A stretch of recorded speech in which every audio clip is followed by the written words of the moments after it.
Hello दोस्तों, NCERT cafe में आपका स्वागत है। आज हम लोग न्यू एनसीईआरटी हिस्ट्री क्लास 8 का चैप्टर नंबर 7 जो है महिलाएं, जाति एवं सुधार को पढ़ेंगे। ये टॉपिक परीक्षा की दृष्टि से बहुत ही इम्पोर्टेंट रहेगा। हम लोग इम्पोर्टेंट पॉइंट्स को देखेंगे जो परीक्षा की दृष्टि से बहुत ही महत्वपूर्ण रहेगा। क्या आपने कभी सोचा है कि 200 साल पहले बच्चों की ज़िंदगी कैसी रही होगी? आजकल मध्यवर्गीय परिवारों की ज़्यादातर लड़कियां स्कूल जाती है और उनमें से बहुत सारी लड़कों के साथ पढ़ती है। बड़ी होने पर उनमें से बहुत सारी लड़कियां कॉलेजों और विश्वविद्यालयों में जाती है और विभिन्न प्रकार की नौकरियां करती है।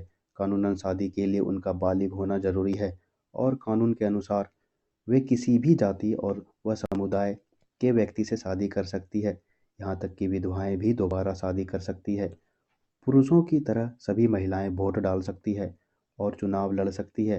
बेशक सभी महिलाएं इन अधिकारों का उपयोग नहीं कर पाती। गरीबों को शिक्षा के मौके मुश्किल से मिलते हैं, कम मिलते हैं या मिल ही नहीं पाते। बहुत सारे परिवारों में लड़कियां अपनी इच्छानुसार पति भी नहीं चुन सकती। 200 साल पहले हालात बहुत भिन्न थे। ज़्यादातर बच्चों की शादी बहुत कम उम्र में ही कर दी जाती थी। हिंदू व मुसलमान दोनों धर्मों के पुरुष एक से ज़्यादा पत्नियां रख सकते थे। देश के कुछ भागों में विधवाओं में से उम्मीद की जाती थी कि वे अपने पति की चिता के साथ ही जिंदा जल जाए। इस तरह स्वेच्छा या जबरदस्ती मार दी गई महिलाओं को सती कहकर महामंडित किया जाता था। सती शब्द का अर्थ ही सदाचारी महिला था। संपत्ति पर महिलाओं के अधिकार बहुत सीमित थी। शिक्षा तक महिलाओं की प्रायः कोई पहुंच नहीं थी। देश के बहुत सारे भागों में लोगों का विश्वास था कि अगर औरत पढ़ी लिखी होगी तो वह जल्दी विधवा हो जाएगी। सती बालथाजार सॉल्वीन बनाया गया चित्र 1813 में। ये चित्र है कैसे सती प्रथा को आग के झोंके में जलाया जा रहा है। समाज में सिर्फ स्त्रियों और पुरुषों के बीच फर्क नहीं था। ज़्यादातर इलाकों में लोग जातियों में भी बटे हुए थे। ब्राह्मण और क्षत्रिय खुद को ऊंची जाति मानते थे। इसके बाद व्यापार और महाजनी आदि से जुड़ी जातियों, जिन्हें प्रायः वैश्य कहा जाता था, का स्थान आता था। फिर काश्तकार, बुनकर व कुम्हार जैसे दस्तकार आते थे, जिन्हें शूद्र कहा जाता था। इस श्रेणी क्रम की सबसे निचली पायदान पर ऐसी जातियां थीं जो गांवों शहरों को साफ सुथरा रखती थी या ऐसे काम धंधे करती थी जिन्हें ऊंची जातियों के लोग दूषित कार्य मानते थे, यानी ऐसे काम जिनकी वजह से उनकी जाति भ्रष्ट हो जाती थी। ऊंची जातियां निचले पायदान पर खड़ी इन जातियों के लोगों को अछूत मानती थी। इन लोगों को मंदिरों में प्रवेश करने, स्वर्ण जातियों के इस्तेमाल वाले कुओं से पानी निकालने या ऊंची जातियों के आधिपत्य वाले घाट तालाबों पर नहाने की छूट नहीं थी। उन्हें निम्न दर्जे का मनुष्य माना जाता था। 19वीं और 20वीं सदी के दौरान इनमें से बहुत सारे कायदे कानून और नज़रिए धीरे धीरे बदल गए। आइए देखें ऐसा कैसे हुआ। परिवर्तन की दिशा में उठते कदम। 19वीं सदी की शुरुआत में से ही हमें सामाजिक रीति रिवाजों और मूल्य मान्यताओं से संबंधित बहस, मुबाहिसें और चर्चाओं का रूप बदलना दिखाई देता है। इसकी एक अहम वजह थी संचार के लिए तरीके विकसित हो रहे थे। पहली बार किताबें, अखबार, पत्रिकाएं, पर्चे और पुस्तिकाएं छप रही थी। ये चीज़ें न केवल पुराने साधनों के मुकाबले सस्ती थी, बल्कि उन पांडुलिपियों के मुकाबले ज़्यादा लोगों की पहुंच में थे, जिनके बारे में हम लोग कक्षा 7 में पढ़ चुके हैं। लिहाजा आम लोग भी इन चीज़ों को पढ़ सकते थे। उनमें से बहुत सारे अपनी भाषाओं में लिख सकते थे और अपने विचार व्यक्त कर सकते थे। नए शहरों में तमाम तरह के सामाजिक, राजनैतिक, आर्थिक और धार्मिक मुद्दों पर पुरुषों और कभी-कभी महिलाओं के बीच चर्चा होती रहती थी। ये चर्चाएं आम जनता तक पहुंच सकती थी और सामाजिक परिवर्तन के आंदोलनों से जुड़ी होती थी। इस तरह की बहसें अक्सर भारतीय सुधारकों और सुधार संगठनों की तरफ से शुरू होती थी। राजा राम मोहन राय 1772 से लेकर 1833 इसी तरह के एक सुधारक थे। उन्होंने कलकत्ता में ब्रह्मो समाज के नाम से एक सुधारवादी संगठन बनाया था, जिससे बाद में ब्रह्मो समाज के नाम से जाना गया। राजा राम मोहन राय जैसे लोगों को सुधारक इसलिए कहा जाता है कि क्योंकि वे मानते थे कि समाज में परिवर्तन लाना और अन्यायपूर्ण तौर तरीकों से छुटकारा पाना जरूरी है। उनका विचार था कि इस तरह के परिवर्तन लाने के लिए लोगों को इस बात के लिए प्रेरित किया जाना चाहिए कि वे पुराने व्यवहार को छोड़कर जीवन का नया ढंग अपनाने के लिए तैयार हों। ब्रह्म समाज ये बहुत ही इम्पोर्टेंट रहेगा। ब्रह्म समाज 1828 कलकत्ता में राजा राम मोहन राय के द्वारा। राजा राम मोहन राय को आधुनिक भारत, लिख लीजिएगा आप लोग, आधुनिक भारत के निर्माता, आधुनिक भारत का पिता और बंगाल पुनर्जागरण के पिता भी कहते हैं इसको। और ये राजा राम मोहन राय ब्राह्मण थे।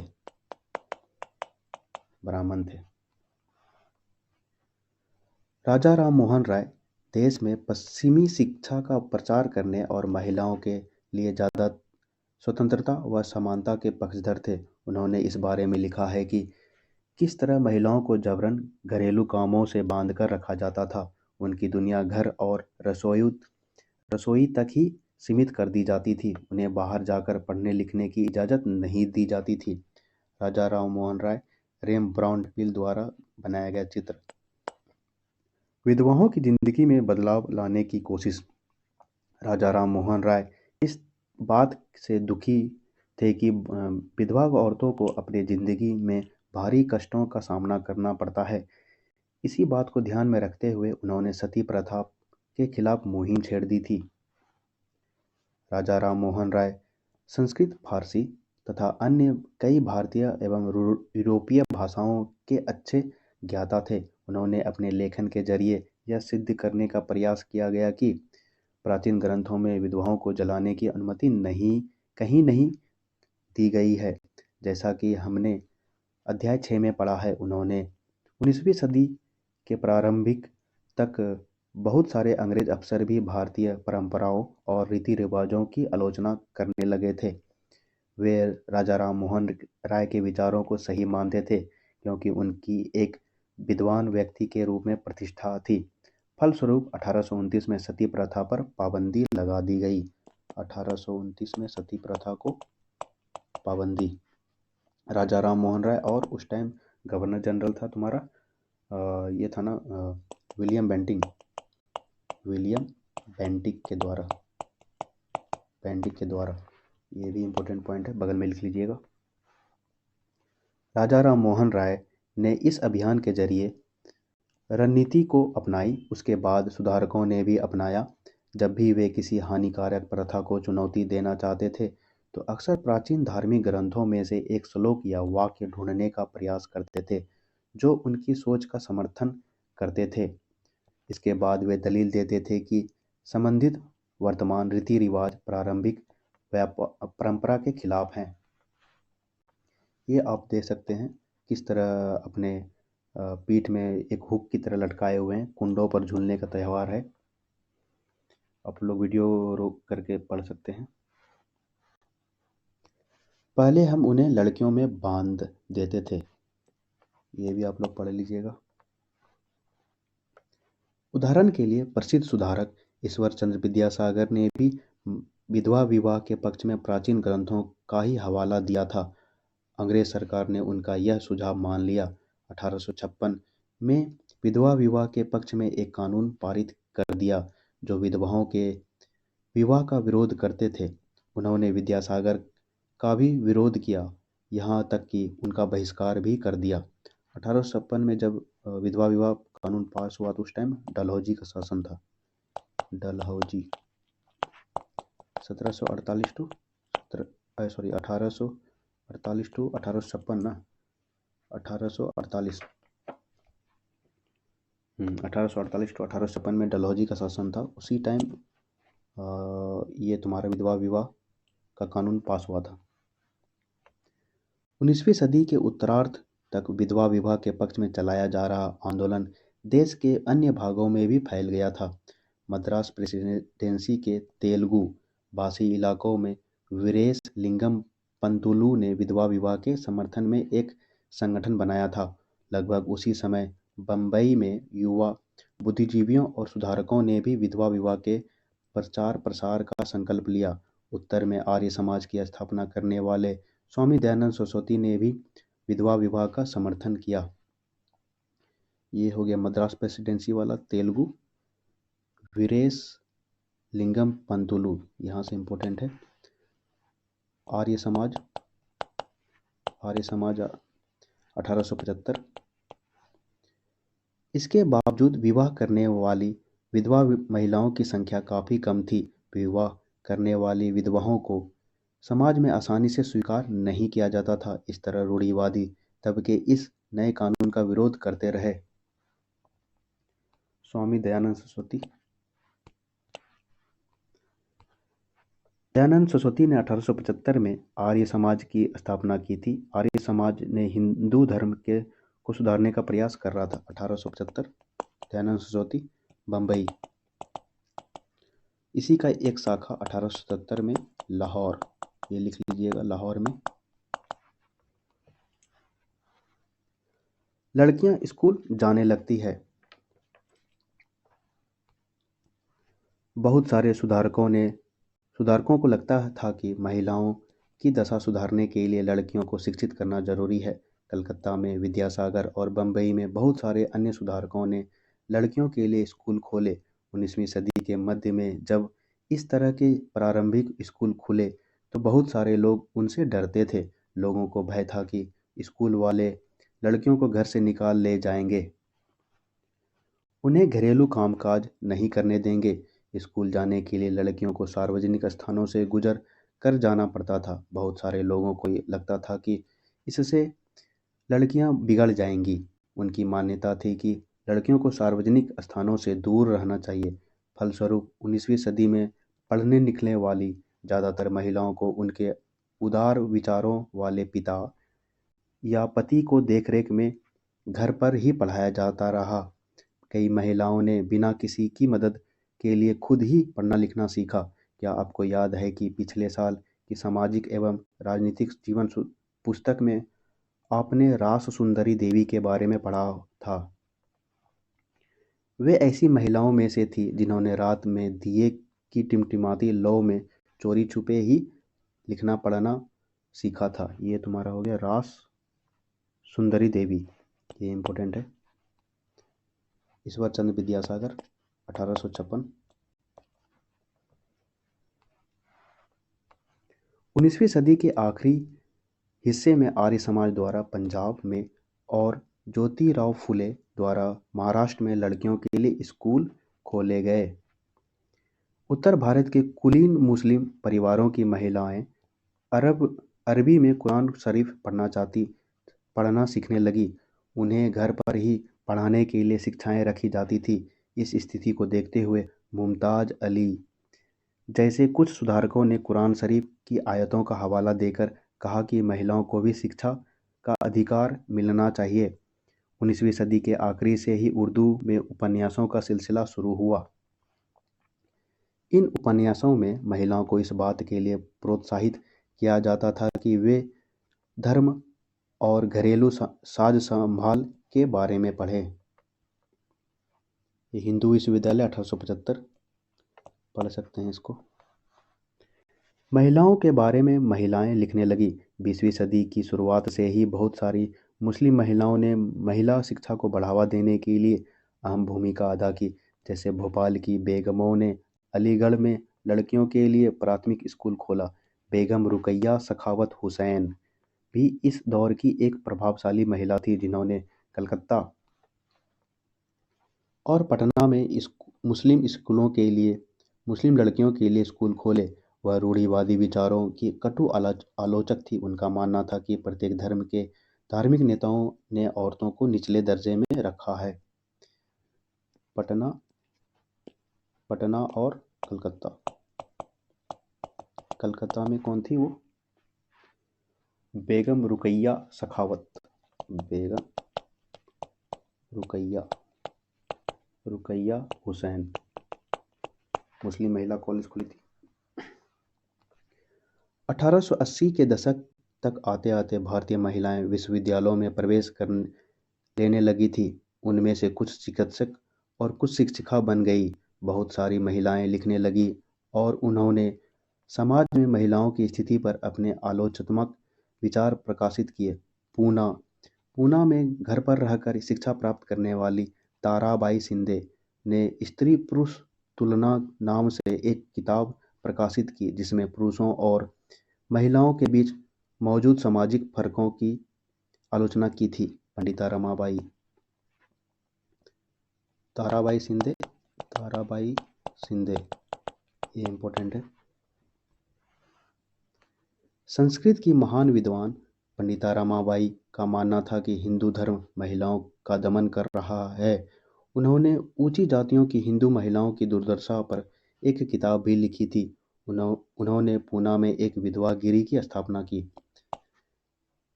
जहां ससुराल वालों के हाथों अत्याचार झेल रही थी महिलाओं को पनाह दी जाती थी।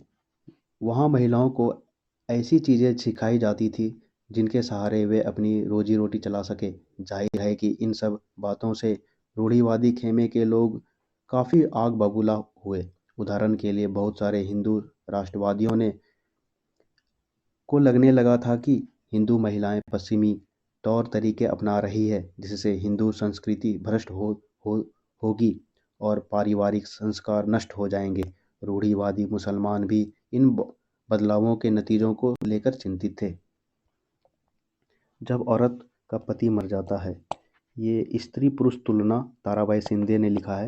ये आप लोग पढ़ सकते हैं, ये इम्पोर्टेंट है। ये पुस्तक ताराबाई शिंदे के द्वारा लिखा गया है। जैसा कि आप देख सकते हैं कि 19वीं सदी के आखिरी तक खुद महिलाएं भी सुधारों के लिए बढ़ चढ़कर प्रयास करने लगी थी।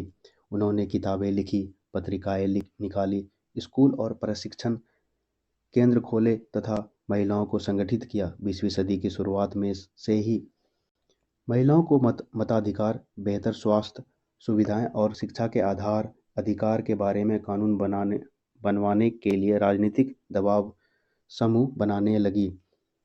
उनमें से कुछ महिलाओं ने 1920 के दशक बाद विभिन्न प्रकार के राष्ट्रवादी और समाजवादी आंदोलनों में हिस्सा भी लिया। 20वीं शताब्दी में जवाहरलाल नेहरू, सुभाष चंद्र बोस जैसे नेताओं ने महिलाओं के लिए और अधिक स्वतंत्रता व समानता की मांगों का समर्थन किया।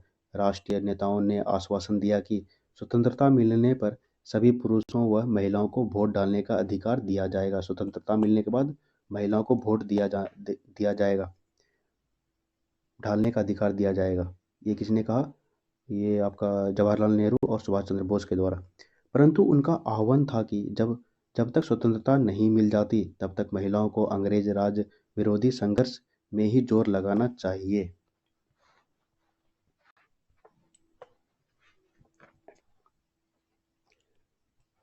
बाल विवाह के विरुद्ध कानून। महिला संगठनों के विकास तथा इन मुद्दों पर हो रहे लेखन की वजह से सुधारों के पक्ष में आवाज़ और मजबूत हुई। लोग बाल विवाह जैसे स्थापित परंपराओं को चुनौती देने लगे। केंद्रीय विधानसभा में बहुत सारे सांसद थे जिन्होंने बाल विवाह पर पाबंदी हेतु कानून बनाने के लिए संघर्ष किया। 1829 में बाल विवाह निषेध अधिनियम पारित किया गया। इस कानून के बारे में वैसी कड़वी बहसें और संघर्ष नहीं हुए जैसे पुराने सुधारवादी कानूनों के बारे में हुए थे। इस कानून के अनुसार 18 साल से कम उम्र के लड़के और 16 साल से कम उम्र की लड़की शादी नहीं की जा सकती। बाद में यह उम्र बढ़ाकर क्रमशः 21 वर्ष व 18 साल कर दी गई। 8 साल की दुल्हन को देख सकते हैं।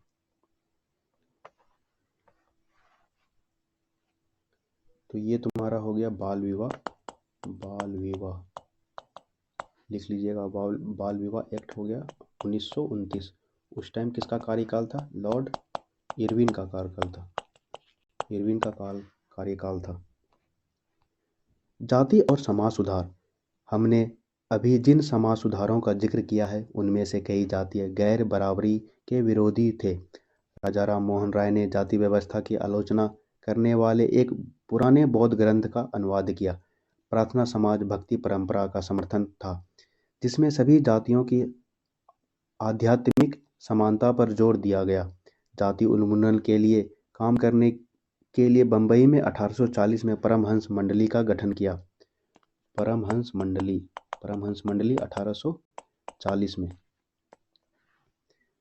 इन सुधारकों और सुधार संगठनों के सदस्यों में से बहुत सारे ऊंची जातियों के लोग थे। गुप्त बैठकों में ये सुधारक भोजन और स्पर्श जैसे मामलों में जातीय कायदे कानूनों का उल्लंघन करते थे, जिससे अपने जीवन में भी जातीय पूर्वाग्रहों और बंधनों से निजात पा सके। कई लोग ऐसे थे कि जाति आधारित समाज व्यवस्था में होने वाले अन्याय के विरुद्ध थे। 19वीं सदी में ईसाई प्रचारक आदिवासी समुदायों और निचली जातियों के बच्चों के लिए स्कूल खोलने लगे थे। इस प्रकार इन बच्चों को बदलती दुनिया में अपना रास्ता ढूंढने के लिए नए साधन मिलने लगे थे। उसी समय बहुत सारे गरीब बच्चे शहरों में निकल रही नई नौकरियों की तलाश में गांव छोड़कर भी जा रहे थे। नए कारखानों और नगरपालिकाओं में नई नौकरियां निकल रही थी। कल्पना कीजिए कि इससे मजदूरी की कितनी मांग पैदा हुई होगी। शहरों में नालियां बनाई जानी थी, सड़कें बिछनी थी, इमारतें का निर्माण होना था और शहरों को साफ किया जाना था। इसके लिए कूलियों, खुदाई करने वालों, बोझा ढोने वालों, ईंट बनाने वालों, नालियां साफ करने वालों, सफाई कर्मियों, पालकी ढोने वालों, रिक्शा खींचने वालों की जरूरत थी। यह श्रम कहाँ से आया? इन कामों को संभालने के लिए गांवों और छोटे कस्बों के गरीब शहरों की तरफ जाने लगे, जहां मजदूरी की मांग पैदा हो रही थी। शहर जाने वालों में से बहुत सारे निम्न जातियों के लोग भी थे। कुछ लोग असम, मॉरिशस, त्रिनिदाद और इंडोनेशिया आदि स्थानों पर बागानों में काम करने भी चले गए। नए स्थानों पर काम अक्सर बहुत कठोर था, परंतु गरीबों, निचली जातियों के लोगों को यहाँ गांवों में जमींदारों द्वारा उनके जीवन पर दमनकारी कब्जे और दैनिक अपमान से छूट निकलने का एक मौका था। एक कूली जहाज है ये वाला। जॉन एलन नामक इस कुली जहाज के द्वारा भारतीय मजदूरों को मॉरिशस ले जाया जाता है। जॉन एलन के द्वारा। जूते कौन बना सकता है? चमड़े का काम करने वालों को परंपरागत रूप से नीची नज़र से देखा जाता था, क्योंकि वे मृत पशुओं का चमड़ा निकालते हैं, जिन्हें गंदा व दूषित माना जाता है। पहले विश्व युद्ध के दौरान सेना के लिए जूतों की जबरदस्त मांग पैदा हो गई थी, परंतु चमड़े के कामों के प्रति जातीय पूर्वाग्रहों की वजह से केवल परंपरागत चमड़ा कामगार और मोची ही जूते तैयार करते थे। लिहाजा वे ज़्यादा कीमत की मांग करने लगे और उन्हें काफ़ी लाभ हुआ। जूते बनाते मदिगा समुदाय हो गया आंध्र प्रदेश। मदिगा समुदाय आंध्र प्रदेश। मौजूदा आंध्र प्रदेश में मदिगा एक महत्वपूर्ण अछूत जाति रही है। वे पशुओं वे के शवों को साफ करने, चमड़ा तैयार करने और चप्पल जूतियों सीने में माहिर थे। इसके अलावा दूसरी तरह की नौकरियां भी सामने आ रही थी। उदाहरण के लिए सेना में भी लोगों की जरूरत बढ़ रही थी। अछूत मानने जाने वाले महार समुदाय के बहुत सारे लोगों को महार रेजिमेंट में नौकरी मिल गई। दलित आंदोलन के नेता बी.आर. अम्बेडकर के पिता एक सैनिक स्कूल में पढ़ाते थे।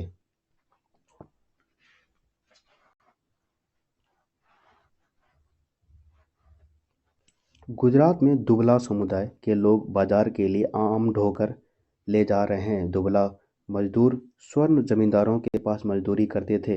वे उनके खेत संभालते थे और जमींदार के घर आंगन में तमाम छोटे बड़े काम करते थे। दुबला समुदाय हो गया तुम्हारा गुजरात।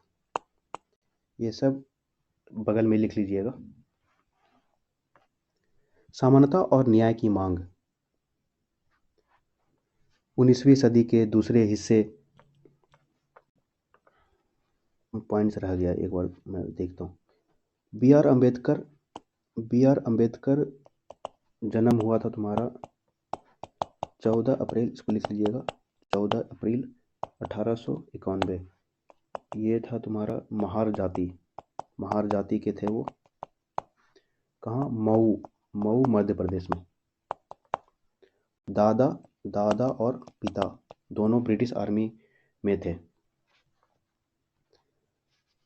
बम्बई प्रेसिडेंसी में 1829 में भी अछूतों को सरकारी स्कूलों में घुसने नहीं दिया जाता था। जब उन्होंने इस अधिकार के लिए सख्ती से आवाज़ उठाई तो उन्हें कक्षा के बाहर बरामदे में बैठकर सबक सुनने की इजाज़त दे दी गई, ताकि वे कमरे को दूषित न कर सके जहां ऊंची जाति के लड़कों को पढ़ाया जाता था।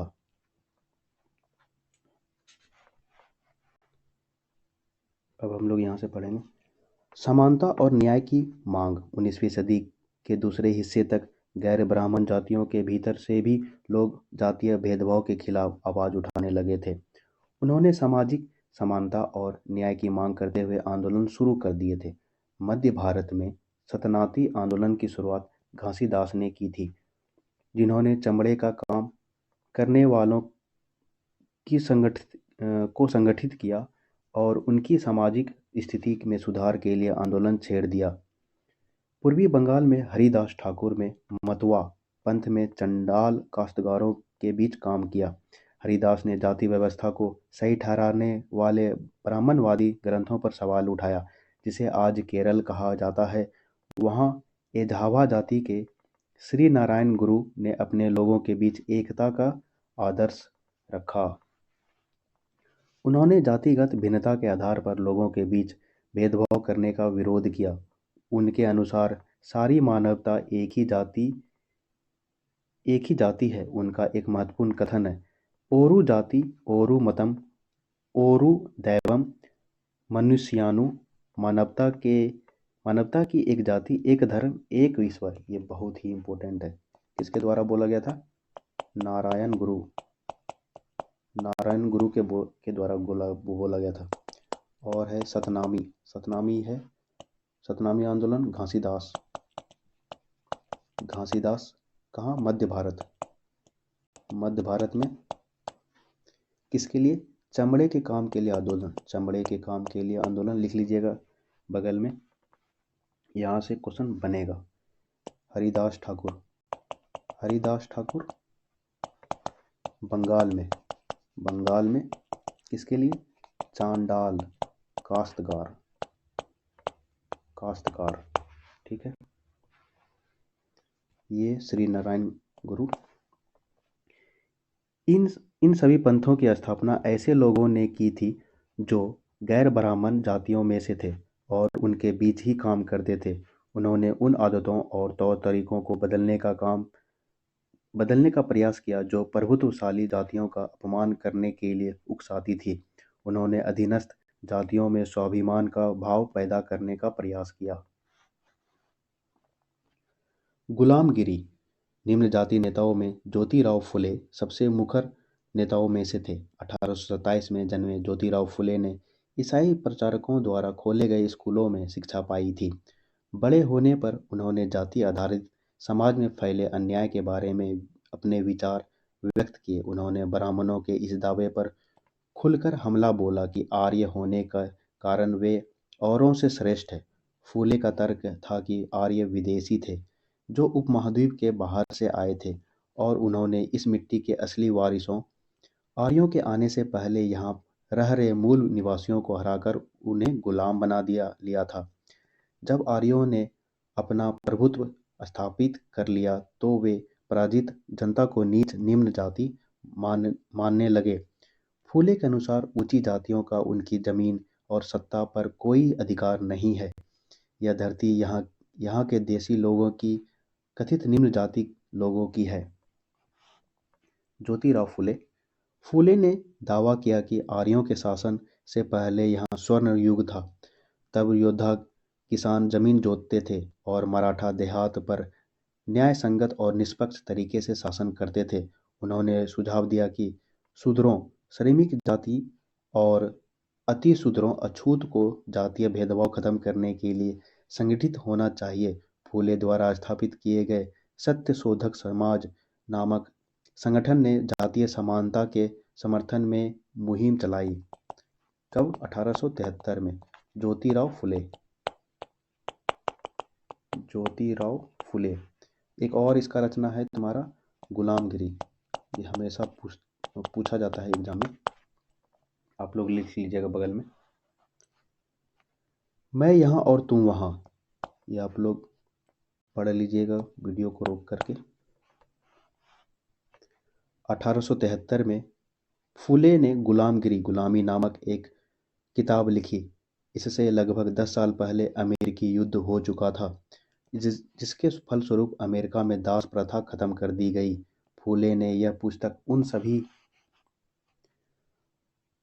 अमरीकियों को समर्पित की जिन्होंने गुलाम को मुक्ति दिलाने के लिए संघर्ष किया था।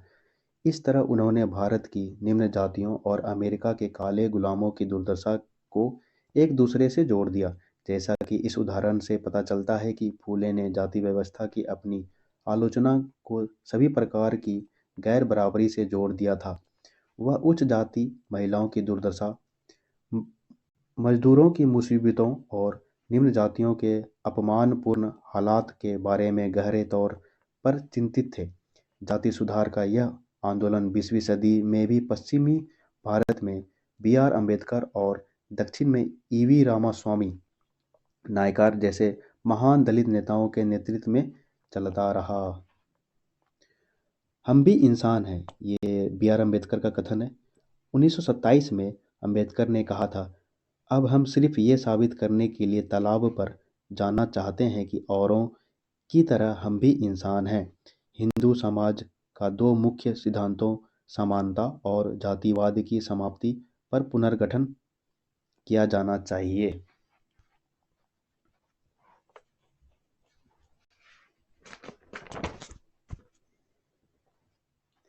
मंदिर में कौन जा सकता था? अम्बेडकर एक महार परिवार में पैदा हुए थे। बचपन में उन्होंने इस बात को बहुत नज़दीकी से देखा था कि रोज़ाना की ज़िंदगी में जातीय भेदभाव और पूर्वाग्रह क्या होता है। स्कूल में उन्हें कक्षा के बाहर ज़मीन पर बैठना पड़ता था। उन्हें स्वर्ण बच्चों द्वारा इस्तेमाल किए जाने वाले नलकों से पानी पीने की इजाज़त नहीं थी। स्कूल की पढ़ाई पूरी करने के बाद उन्हें उच्च अध्ययन के लिए अमेरिका जाने हेतु फेलोशिप मिल गई थी। 1919 में भारत लौटने पर उन्होंने समकालीन समाज में उच्च जातीय सत्ता संरचना पर काफ़ी लिखा। 1927 में अम्बेडकर ने मंदिर प्रवेश आंदोलन शुरू किया, जिसमें महार जाति के लोगों ने बड़ी संख्या में हिस्सा लिया। ब्राह्मण पुजारी इस बात पर बहुत आग बबूला हुए कि दलित भी मंदिर के जलाशय का पानी इस्तेमाल कर रहे हैं। 1927 से 1935 के बीच अम्बेडकर ने मंदिरों में प्रवेश के लिए ऐसे 3 आंदोलन चलाए। वह पूरे देश को दिखाना चाहते थे कि समाज में जातीय पूर्वाग्रहों की जकड़ कितनी मजबूत है। अम्बेडकर, B.R. अम्बेडकर। महार जाति, ये बहुत ही इंपॉर्टेंट है, महार जाति, ये याद रखिएगा। मदुरै मंदिर का प्रवेश द्वार टॉमस डेलियन द्वारा बनाया गया 1792 में। मंदिर प्रवेश आंदोलनों से अछूतों को इस तरह के प्रवेश द्वारों के आसपास भी भटकने नहीं दिया जाता था। ये मंदिर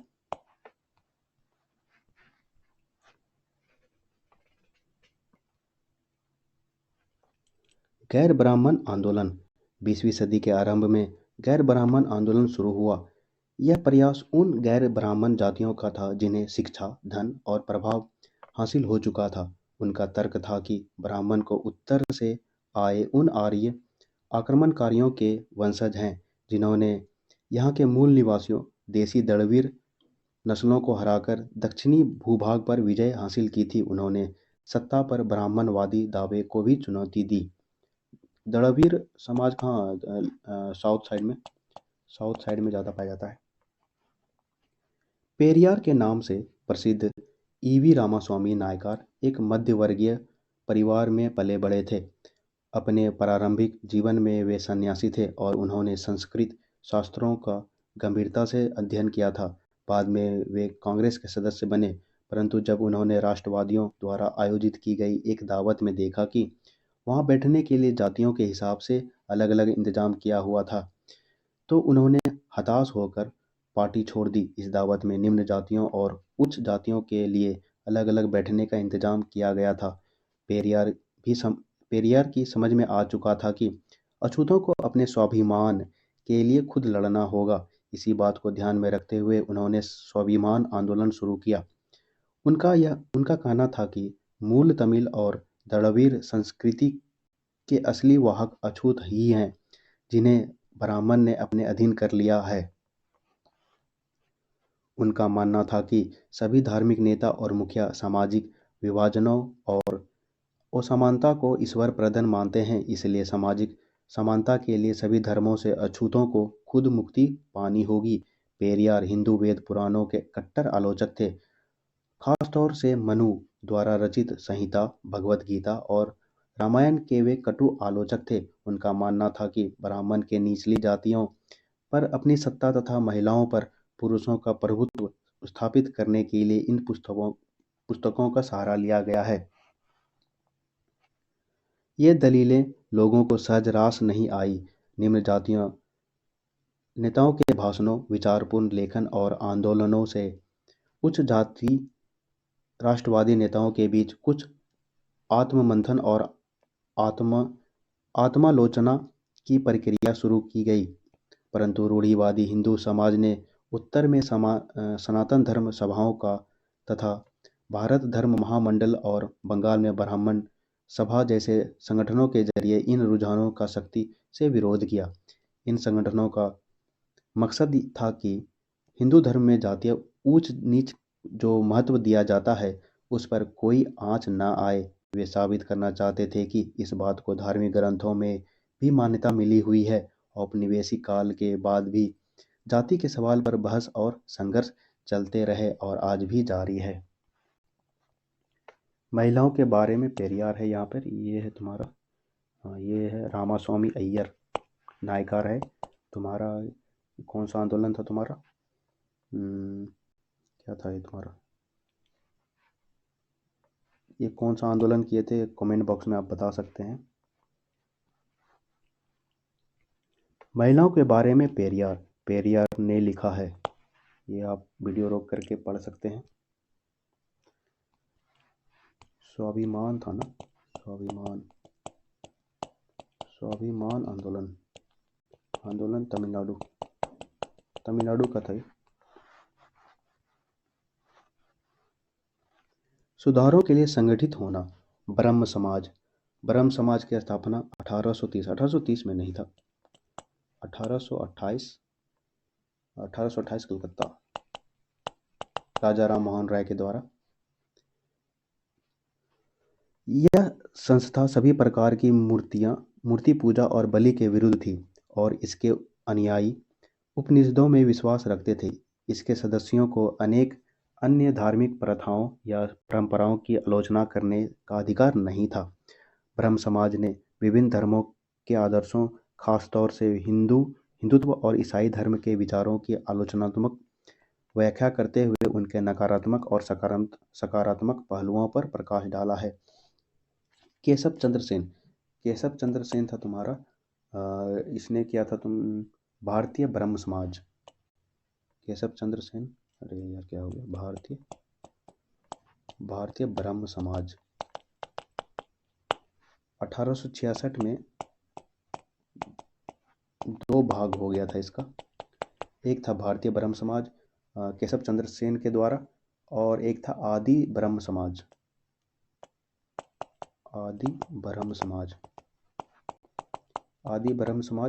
देवेंद्र नाथ टैगोर के द्वारा। रविन्द्रनाथ टैगोर का पापा, ठीक है, ये आप लिख लीजिएगा। डेरोजियो एवं यंग बंगाल 1820 के दशक में Henry Louis Vivian Derozio Hindu college Calcutta में अध्यापक थे। उन्होंने अपने विद्यार्थियों को आमूल परिवर्तनकारी विचारों से अवगत कराया और उन्हें तमाम तरह की सत्ता पर सवाल खड़ा करने के लिए प्रोत्साहित किया। उनके द्वारा शुरू किए गए यंग बंगाल मूवमेंट, ये बहुत इंपॉर्टेंट है। उनके विद्यार्थियों ने परंपराओं और रीति रिवाजों पर उंगली उठाई, महिलाओं के लिए शिक्षा की मांग की और सोच व अभिव्यक्ति की स्वतंत्रता के लिए अभियान चलाया। Henry Derozio. रामकृष्ण मिशन और विवेकानंद। रामकृष्ण मिशन का नाम स्वामी विवेकानंद के गुरु रामकृष्ण परमहंस के नाम से रखा गया था। यह मिशन समाज सेवा और निस्वार्थ श्रम के जरिए मुक्ति के लक्ष्य पर जोर देता था। स्वामी विवेकानंद 1863 से 1902, जिनका मूल नाम नरेंद्रनाथ दत्त था, ये आता है क्वेश्चन। उन्होंने श्री रामकृष्ण की सरल शिक्षाओं को अपने प्रतिभाशाली संतुलित आधुनिक विचारधारा से जोड़कर संपूर्ण विश्व में प्रसारित किया। 1893 में शिकागो में विश्व धर्म संसद में उन्हें सुनने के बाद न्यूयॉर्क हेराल्ड में विवरण दिया कि ऐसे विद्वान राष्ट्र में धर्म प्रचारकों को भेजना कितना मूर्खतापूर्ण है। वास्तव में स्वामी विवेकानंद आधुनिक समय के पहले भारतीय थे जिन्होंने विश्वव्यापी स्तर पर वेदांत दर्शन के आध्यात्मिक गौरव को पुनर्स्थापित किया, लेकिन उनका उद्देश्य केवल धर्म की व्याख्या करना नहीं था। अपने देशवासियों की निर्धनता और दुर्दशा से उन्हें अतिशय दुख हुआ। उनका यह दृढ़ विश्वास था कि कोई भी सुधार तभी सफल हो सकता है जब जनसमूह की दशा उन्नत हो। अतः भारत के लोगों को उन्होंने रसोई घर के धर्म की संकीर्ण चारदीवारी से बाहर निकलने और राष्ट्र की सेवा में एकजुट होने का आह्वान किया। इस आह्वान द्वारा भारतीय राष्ट्रवाद की प्रारंभिक अवस्था में उन्होंने असाधारण योगदान दिया, किंतु राष्ट्रवाद के बारे में उनका भाव संकीर्ण नहीं था। उन्हें यह विश्वास था कि मानव जाति की जिन समस्याओं का सामना करना पड़ रहा है, उन पर तभी काबू पाया जा सकता है जब विश्व के सभी राष्ट्र एक समान धरातल पर एक साथ आए। ये पॉइंट, धरातल पर एक साथ आए। अतः एक सामान्य आध्यात्मिक विरासत के आधार पर उन्होंने युवाओं को एक होने का उपदेश दिया।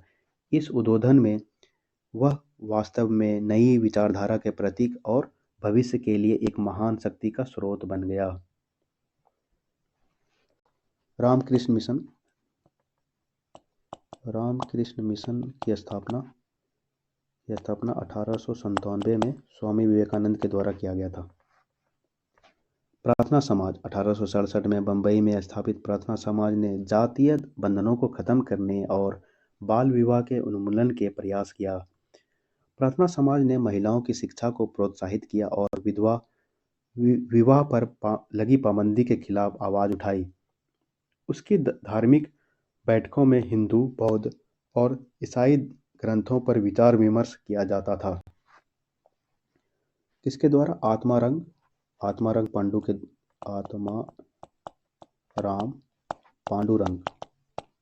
पांडुरंग के द्वारा प्रार्थना समाज। वेद समाज। मद्रास, चेन्नई, 1864 में वेद समाज की स्थापना हुई। वेद समाज ब्रह्मो समाज से प्रेरित था। वेद समाज ने जातीय भेदभाव को समाप्त करने और विधवा विवाह पर तथा महिला शिक्षा को प्रोत्साहित करने के लिए काम किया। इसके सदस्य एक ईश्वर के अस्तित्व में विश्वास रखते थे। उन्होंने रूढ़िवादी हिंदुत्व के अंधविश्वासों और अनुष्ठानों की सख्त निंदा की। वेद समाज किसके द्वारा? केशव चंद्र सेन और R.K. श्रीधरल नायडू के द्वारा। अलीगढ़ आंदोलन। सैयद अहमद खां 1875 में अलीगढ़ में खोले गए मोहम्मडन एंग्लो ओरिएंटल कॉलेज को ही बाद में अलीगढ़ मुस्लिम विश्वविद्यालय के नाम से जाना गया। यहाँ मुसलमानों को पश्चिमी विज्ञान के साथ साथ विभिन्न विषयों की आधुनिक शिक्षा दी जाती थी। अलीगढ़ आंदोलन का शैक्षणिक सुधारों के क्षेत्र में गहरा प्रभाव पड़ा। ये सैयद अहमद खां। हम लोग अब इसको देखते हैं ना, क्या है ये। सिंह सभा आंदोलन। सिखों के सुधारवादी संगठन के रूप में सिंह सभाओं की स्थापना 1873 में अमृतसर से शुरू हुई। बाद में 1879 में लाहौर में भी सिंह सभा का गठन किया गया। इन सभाओं ने सिख धर्म को अंधविश्वासों, जातीय भेदभाव और ऐसे आचरण जिसे गैर सिख समझती थी से मुक्त कराने का प्रयास किया। उन्होंने सिखों को शिक्षा के लिए प्रोत्साहित किया, जिसमें अक्सर आधुनिक ज्ञान के साथ साथ सिख धर्म के सिद्धांतों को भी पढ़ाया जाता था। खालसा कॉलेज अमृतसर 1892 सिख धर्म के लिए ये इम्पोर्टेंट है। आइए हम लोग कुछ प्रैक्टिस कर लेते हैं जो कि इम्पोर्टेंट है। निम्नलिखित लोगों के लिए विचारों का समर्थन। राजा राम मोहन 1828। ब्रह्म समाज कहाँ? कलकत्ता। दयानंद सरस्वती 1875। आर्य समाज, आप लोग लिख लीजिएगा, आर्य समाज बम्बई। और इसी का एक शाखा 1877 लाहौर में। वीरेशलिंगम पंतुलू, यह है तुम्हारा विधवा विवाह का समर्थन किए थे इसने। तेलुगु। ज्योतिराव फुले 1873। सत्यशोधक समाज और गुलामगिरी था ना, गुलामगिरी। पंडिता रमाबाई, विधवा गिरी की स्थापना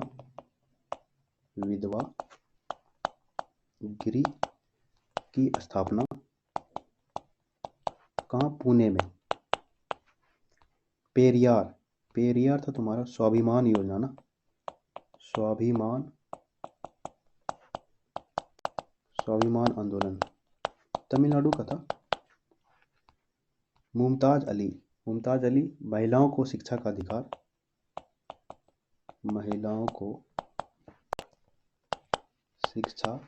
का अधिकार। मुस्लिम लड़कियों के लिए शिक्षा के लिए स्कूल खोली थी ना, वो पढ़ाने के लिए। ईश्वर चंद्र विद्यासागर 1856। विधवा विवाह। इसका कार्यकाल था तुम्हारा लॉर्ड डलहौजी 1848 to 56। सही और गलत बताएं। जब अंग्रेजों ने बंगाल पर कब्जा किया तो उन्होंने विवाह, गोद लेने, संपत्ति उत्तराधिकार आदि के बारे में नए कानून बनाए। बिल्कुल सही। समाज सुधारकों को सामाजिक तौर तरीकों में सुधार लाने के लिए प्राचीन ग्रंथों से दूर रहना पड़ता था। बिल्कुल गलत। सुधारकों को देश के सभी लोगों का पूरा समर्थन मिला था ना, बिल्कुल गलत। बाल विवाह निषेध अधिनियम 1829 में पारित किया था। बिल्कुल गलत। 1829 में नहीं, 1929। सॉरी, यह है तुम्हारा 1929 में। 1829 में तो सती प्रथा का हुआ था ना, सती प्रथा पर पाबंद किया था। किसके द्वारा? राजा राम मोहन राय और विलियम बेंटिक था ना, विलियम बेंटिक। और है नहीं। कैसा लगा दोस्तों? आप लोग अपने दोस्तों से शेयर कीजिए। ये एनसीईआरटी फैक्ट्स है, बहुत ही इम्पोर्टेंट है ये टॉपिक। आप लोग पढ़िए और अच्छा लगे तो कृपया शेयर कीजिए, लाइक कीजिए और सब्सक्राइब कर लीजिए, जिससे कि आपको नोटिफिकेशन मिल सके। धन्यवाद मित्रों, आपका दिन शुभ है। जय श्री राम।